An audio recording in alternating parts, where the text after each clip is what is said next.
Hello, আসসালামু আলাইকুম। নতুন একটি ব্লগ নিয়ে চলে আসলাম আপনাদের মাঝে। তো আমি সকালবেলা উঠে কিন্তু আমি পেঁয়াজ, মরিচ কেটে নিয়েছি। আজকে কিন্তু কি রান্না করব? মুরগি রান্না করব প্লাস হলো আমি পোলাও রান্না করব।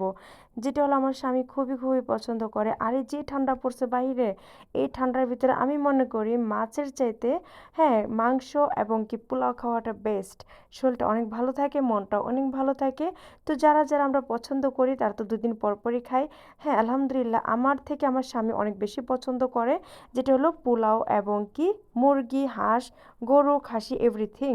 তো আমি রান্না করার সময় কিন্তু প্রথমে আপনার গাজর নিয়ে নিয়েছি, পাতাকপি নিয়েছি, মটরশুঁটি পাইনি ওই টাইমটার ভিতরে, তো ওটা নিতে নেওয়া হয়নি।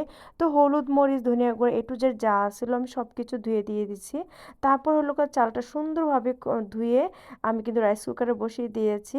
তারপর তেজপাতা, লবঙ্গ, এলাচ, দারচিনি সব কিছু দিয়েছি। পাতাকপিটা ভালোভাবে সিদ্ধ করে ঝরঝরা করে পানিটা ফালায় দিয়ে তারপর নিয়েছি।